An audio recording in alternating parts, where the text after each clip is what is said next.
shit's getting way too complicated for me. Portugueses,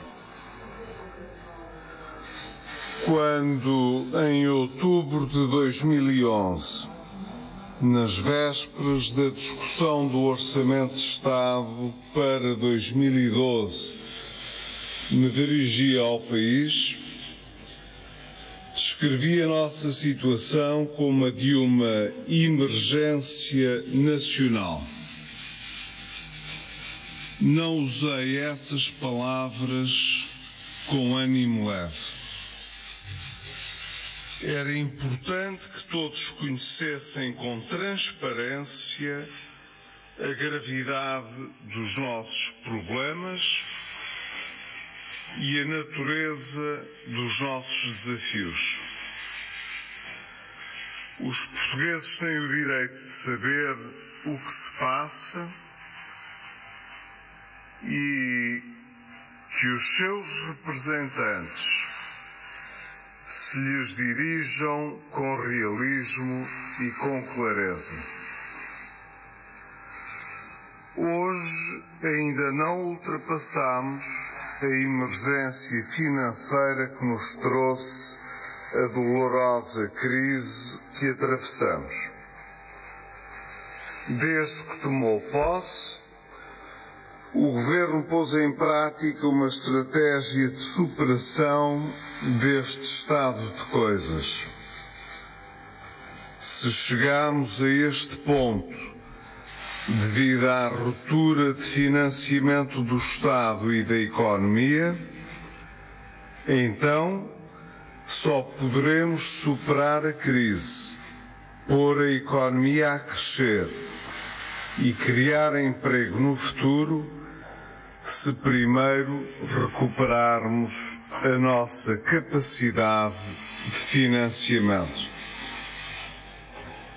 Para isso, era crucial recuperar também a credibilidade e reconquistar a confiança, num caminho que seria inevitavelmente longo, duro e cheio de riscos, porque credibilidade e confiança perdem-se em poucos instantes, mas só se readquirem com persistência e determinação.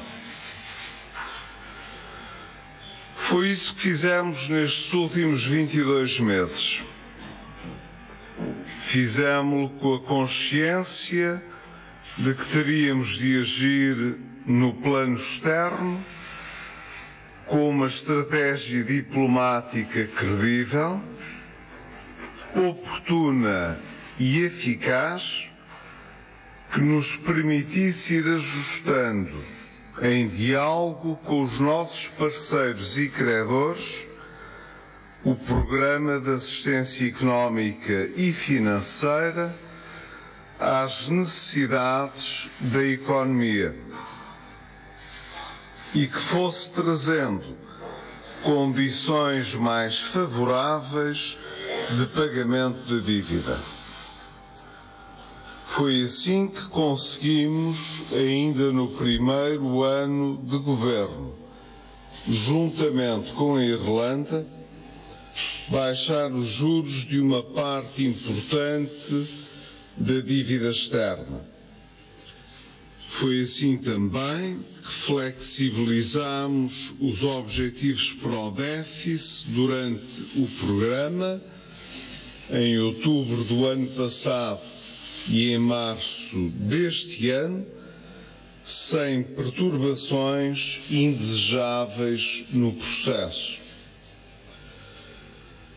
Mas tínhamos também a consciência de que teríamos de agir decisivamente no plano interno, cumprindo o programa de reformas estruturais e de consolidação orçamental para preparar uma economia mais forte e mais dinâmica. Mais do que isso, Só o progresso no plano interno poderia garantir o sucesso no plano externo. Assumimos, portanto, a responsabilidade de cumprir os nossos compromissos com determinação. Só poderíamos ser ajudados pelo exterior se nos ajudássemos a nós próprios. Para que a nossa voz fosse ouvida, ela teria primeiro de ser respeitada. Para que as nossas ideias fossem acolhidas, elas teriam primeiro de ser credíveis. Se tivéssemos cruzado os braços e nos tivéssemos colocado na posição de pensar que a Europa é que tinha o dever de resolver permanentemente as nossas carências, então a nossa situação hoje seria incomparavelmente pior do que é e estaríamos a falar de escolhas muito mais dramáticas do que as que são atualmente as nossas. De facto, ao longo do último ano, fomos lentamente recuperando a credibilidade perdida. Com o empenho coletivo de todos os portugueses, fomos capazes de regularmente apresentar trabalho feito. Fomos capazes de consistentemente cumprir o que estava acordado com os nossos parceiros externos. Ao mesmo tempo, lá fora fomos sendo reconhecidos por essa conduta confiável e clarividente e, em consequência desse reconhecimento, pudemos até acelerar o calendário da retoma do financiamento do Estado. Só assim podíamos finalmente começar a preparar o nosso futuro para a próxima fase da nossa vida coletiva, já sem a presença da Troika. Nunca neguei que esse caminho era muito difícil e estreito, sem grande margem para deslizes. E para nos manter na posição mais segura e menos vulnerável, tivemos de fazer escolhas que nenhum governo gosta de fazer, mas que eram necessárias. Em 2012, o Tribunal Constitucional considerou que algumas normas do Orçamento de Estado desse ano não poderiam ser aceites para os anos seguintes. Isso forçou-nos a procurar alternativas que, como todos sabem, não gozavam da preferência do Governo como instrumento de resolução do desequilíbrio das contas públicas. Mas não tivemos alternativa senão proceder a um aumento generalizado de impostos para todos os portugueses, sob pena de ficarmos a braços com um problema muito grave e, porventura, sem resolução. Fizemo-lo para evitar um colapso nacional. Em 2013, o Tribunal Constitucional voltou a invalidar algumas normas importantes da Lei do Orçamento de Estado para este ano. No nosso regime político, é ao Tribunal Constitucional que compete fazer uma interpretação soberana da Constituição. É evidente que o Governo respeita e cumprirá as decisões do Tribunal Constitucional. Não poderia ser de outra maneira num Estado de Direito democrático que preza as suas instituições. Mas o Governo discorda da interpretação que o Tribunal faz da Constituição da República Portuguesa e que foi manifestada no acórdão tornado público há 2 dias. E o Governo não está sozinho nesta apreciação. Muitos outros constitucionalistas discordaram desta interpretação feita pelo Tribunal. Todos partilhamos os mesmos valores constitucionais, mas o nosso entendimento do contexto, hierarquia e aplicação concreta desses valores não é aquele que foi exposto pelo Tribunal Constitucional.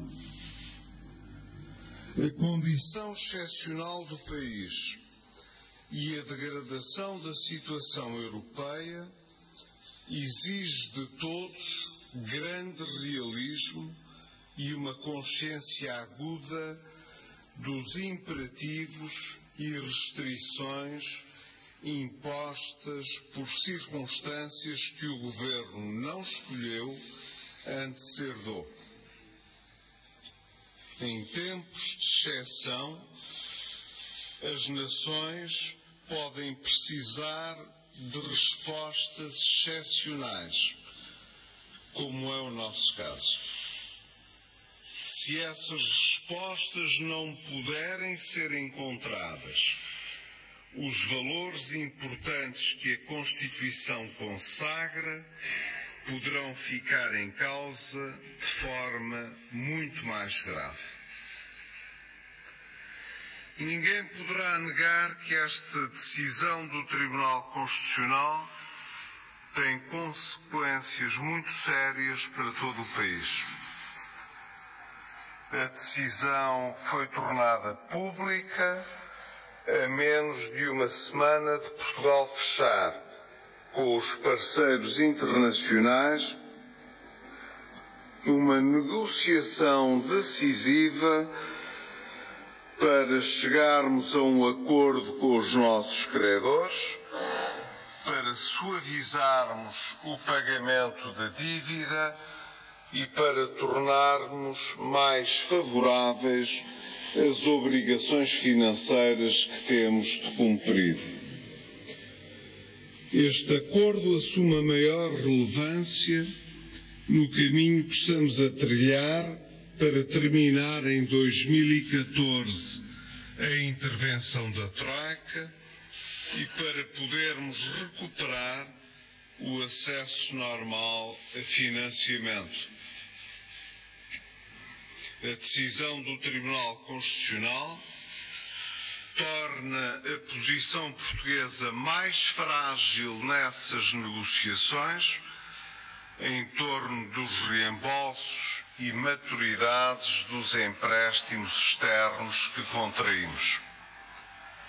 Ainda assim, quero garantir que estou a fazer tudo o que se encontra ao meu alcance para, com o Sr. Ministro de Estado e das Finanças, apesar destes obstáculos, proteger os interesses de Portugal nessas negociações. Em termos mais gerais, o acórdão do Tribunal Constitucional introduz incerteza e imprevisibilidade num processo já de si extremamente exigente.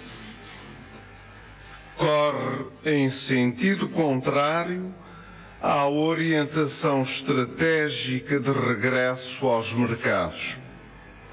Conseguir que o Estado se voltasse a financiar autonomamente e, com isso, que as condições de financiamento das empresas e das famílias se tornassem mais favoráveis. Por sua vez, com a melhoria e a maior fluidez do financiamento, cresceria igualmente a confiança de que concluiríamos o nosso programa de assistência económica e financeira conforme previsto.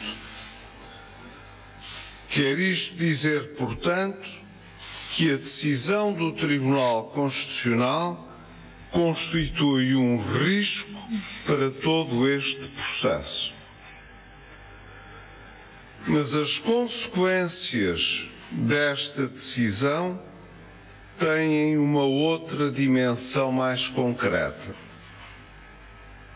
Em primeiro lugar, num plano mais imediato, coloca obstáculos muito sérios à execução orçamental de 2013. Precisamente quando tínhamos acabado de flexibilizar as metas do déficit para este ano e para os anos seguintes. Darei, por isso, instruções aos Ministérios para que procedam às necessárias reduções nas suas despesas de funcionamento para compensar o que o acórdão do Tribunal Constitucional agora vedou. Será, com certeza, um processo de grande dificuldade. Em segundo lugar, torna problemática a necessária consolidação orçamental para os próximos anos e que constitui, não nos podemos esquecer, uma condição necessária para a fase pós-troika. E é preciso recordar que a redução do déficit constitui igualmente uma condição indispensável para a manutenção de Portugal na área do euro e na dianteira do projeto europeu. Arriscar este grande desígnio que nos últimos 35 anos sempre reuniu um grande consenso nacional seria condenar o projeto de sociedade que Portugal ambicionou para si quando consolidou a sua democracia. Em terceiro lugar, não nos esqueçamos de que, com a decisão do Tribunal, a sétima revisão regular não fica concluída e que o correspondente montante não será desbloqueado enquanto isso não acontecer.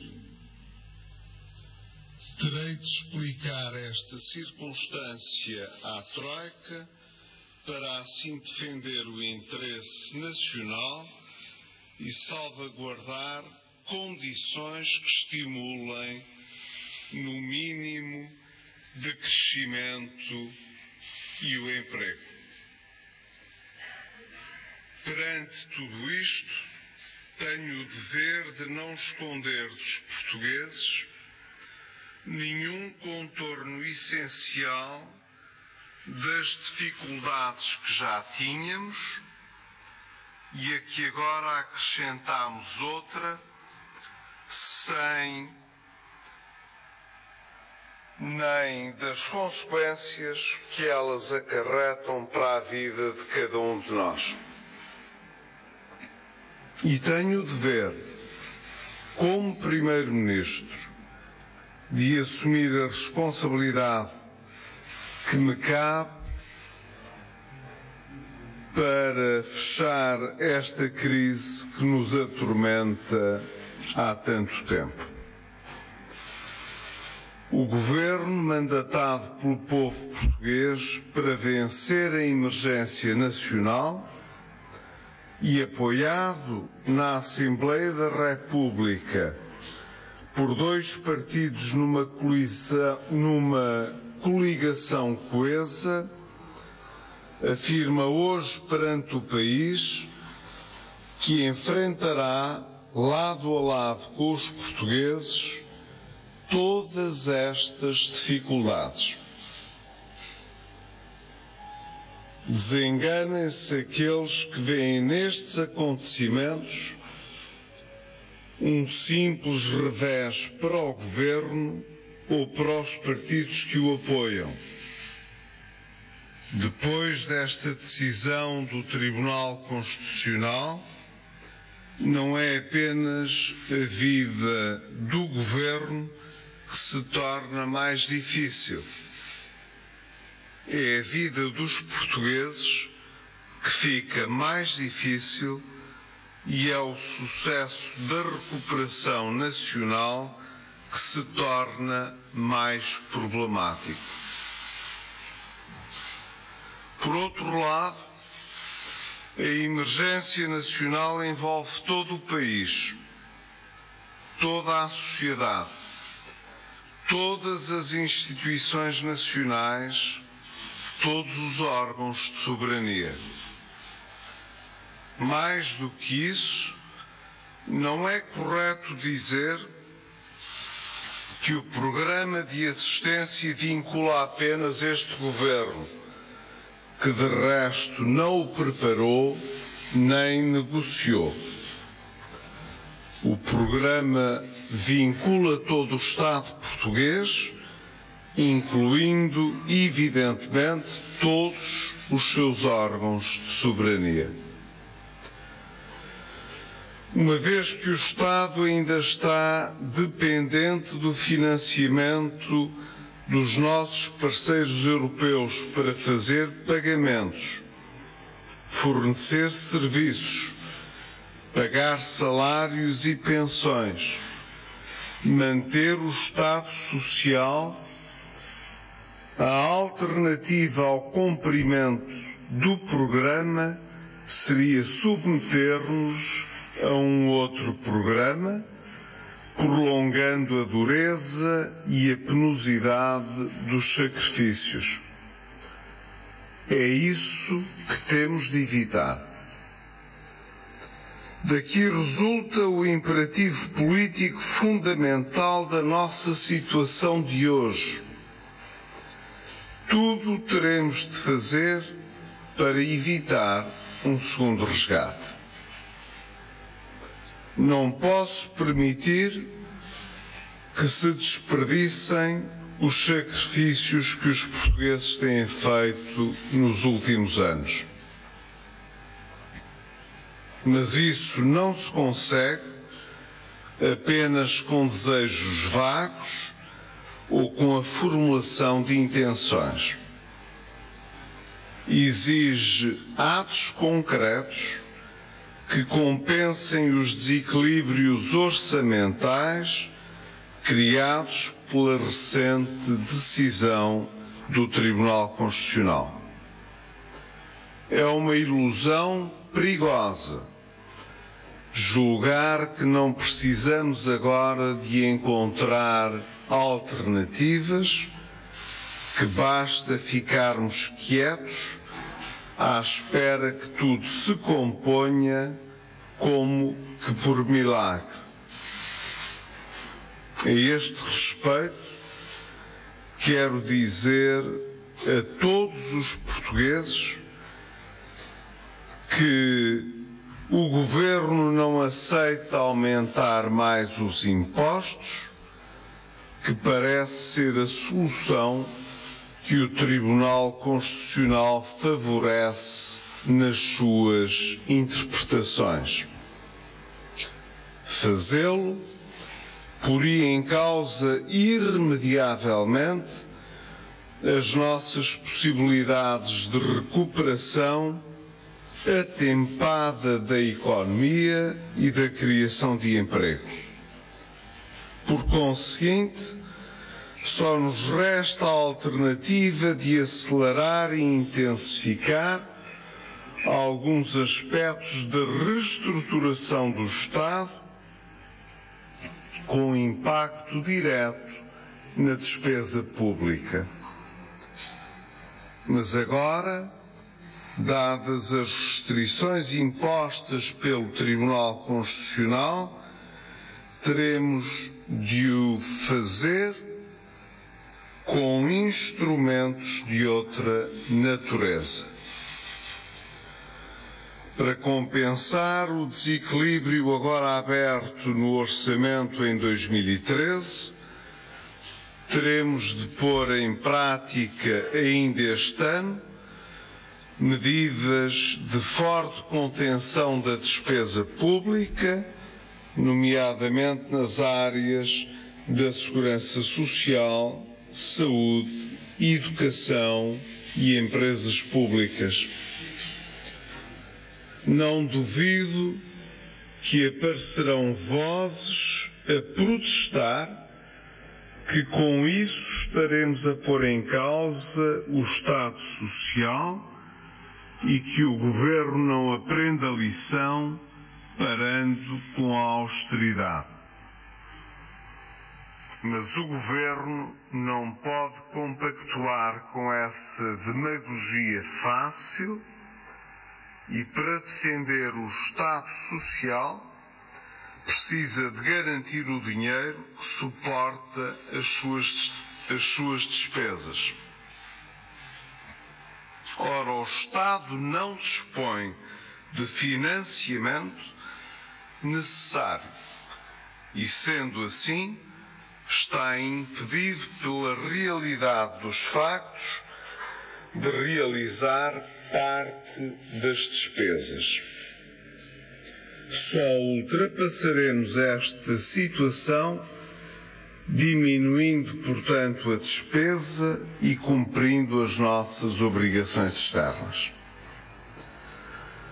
Não será um exercício fácil, quando temos em conta a redução de despesa pública que o Governo nos últimos 2 anos já efetuou.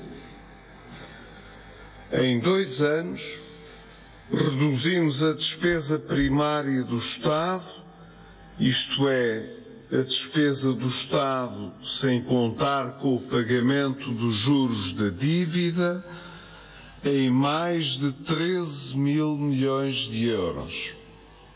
Facto que não tem qualquer precedente na nossa história democrática.